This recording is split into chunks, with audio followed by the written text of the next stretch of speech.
So the Heat lost the first game, Denver won, and let's look at a few things which were interesting from this game.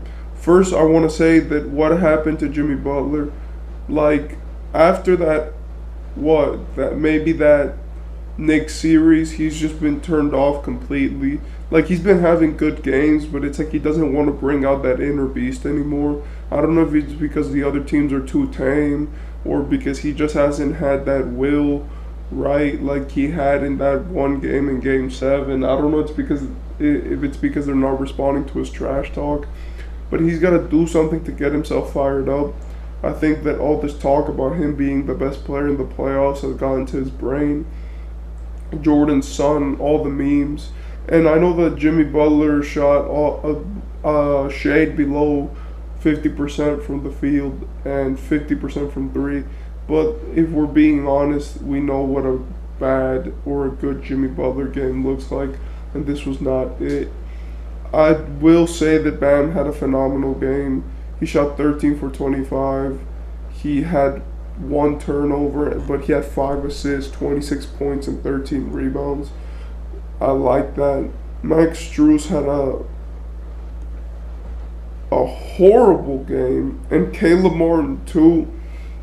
In my opinion, since it's the finals, we should probably go back either to our starting lineup or we should figure something out because this is obviously not working.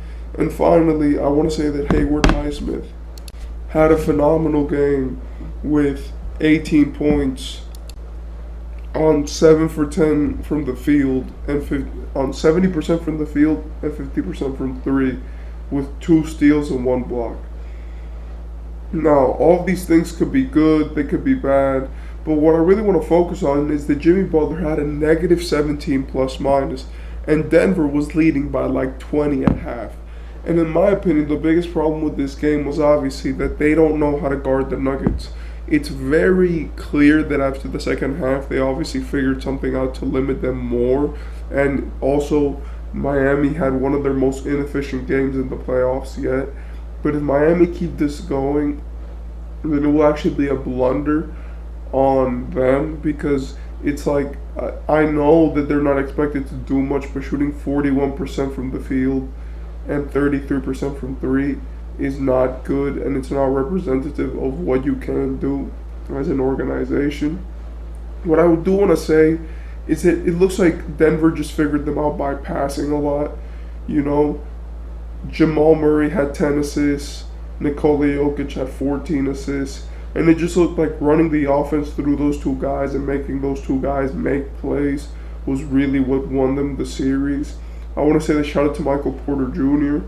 because even though he wasn't shooting that well, he still had the highest plus minus out of all the starters, and he had 13 rebounds. Also that he had 1 assist, and that's rare for Michael Porter Jr. But in my opinion, the best player here was Aaron Gordon.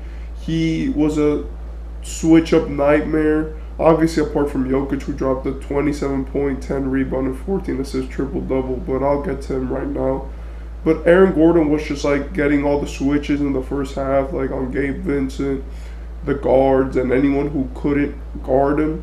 And that was very effective in the pick and roll into him shooting 70% from the field. I do want to say that he's been phenomenal all playoffs, and it looks like Denver right now figured it out this game, especially with Jokic. Jokic only shot 12 shots, but he had 27 points because they had to foul him, and he went to the line about 6 times. And in my opinion, doing that while also shooting 50% from three with a steal and a block is insane. Also, having 14 assists with 2 turnovers is something to marvel at, especially that Jokic, it seemed like this game, he was just like taking whatever the defense gave him. Like if there was an open man, Jokic saw him. If there was someone slacking, Jokic saw him. And it just really looked like he was working himself. And this is something that we don't give Jokic enough appreciation of, which only 2 superstars in history, which I've seen, have done it at the highest level, which is LeBron and Jokic, which adapt their game to the competition that they're defending. You see, LeBron would take more jump shots against a team like Toronto, right? because they had big men who could actually defend, like Jonas Valanciunas, Serge Ibaka, etc. But then as soon as they would go and he would face a team with weak big men, he would get to attacking the rack more, right? Or at least with when they ran sets to make him attack the paint, he would, and when to make the open pass, and that's the same thing that I see with Jokic, right? Like in this game, the biggest thing for Miami was that they didn't run Kevin Love, and in my opinion, that's the biggest change. Kevin Love is one of those guys which just has enough body to guard Jokic, right? Maybe even if it's just put some mileage on him, then that's enough. And in my opinion, they have to play a guy like that, run him on Jokic, because let's face it, Bam is good, but Bam is never going to be able to guard Jokic. He's smaller than him. Jokic could move Bam pretty easily, and even though yes, Bam might be stronger just in terms of pure physical strength, Bam also gets tired and plays a way more tiring style of basketball, which limits him for the deep end of the games, right? But in my opinion, what we have to get to here, which we all have to talk about, is the Heat superstar Jimmy Butler. And let's face it, we could all talk about Jokic and Bam or what didn't players do, like Caleb Martin, right, who has so much pressure on him, and I believe that they should have not started him this game, right, which I feel like it does bad for his mental when you throw a guy who was clutch once into a finals appearance. But in my opinion, what Miami has to do is figure out what is going to make Jimmy Butler itch. Jimmy Butler has been playing very passively. He's obviously been playing to win, but you could see that there's an intensity to him which has been dying down, right? But only comes back at certain times.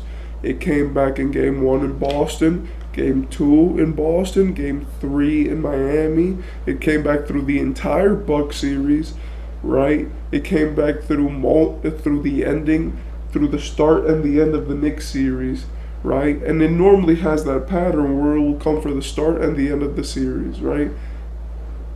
I don't understand why that's not happening now.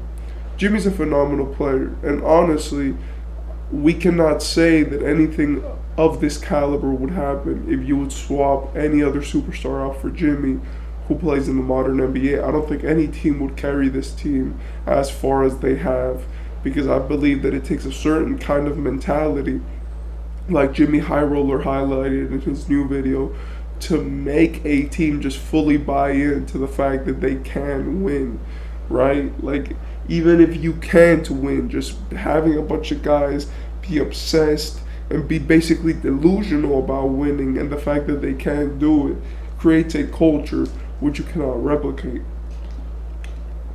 But I do believe that the problem is that what about when your guy doesn't deliver, right? Because when Jimmy puts up like 28, 8, and 8, or 26, 5, and 10, right, then his team wins because they see that he's leading the pack. Even if he's not obviously putting up a Michael Jordan 56 points like he did against the Bucks, he's obviously leading the pack and he's taking the important shots. But in my opinion, something has to be done. I don't know if it's the altitude, I don't know what it is, but they have, for Miami to win this series, they have to steal at least one game in Denver, right? And then win all of them at home. And that just doesn't sound like a formula which might work 100% of the time.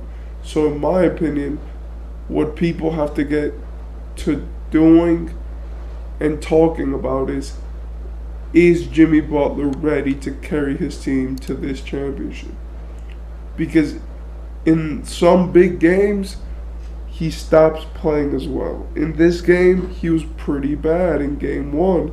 And in my opinion, Jimmy Butler, just like, I understand that some games you might not be able to be Michael Jordan every single game, right? Just because of how Jimmy plays the game, you cannot be just number one all day because, let's face it, that's hard.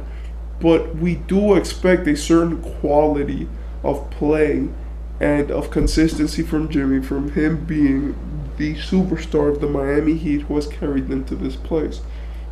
In my opinion, now it's time for Jimmy to keep doing what he's doing or what he was doing and step up again in this next game, game 2 in Denver, to hopefully try to get Miami another win because Denver looks like they're going to sweep.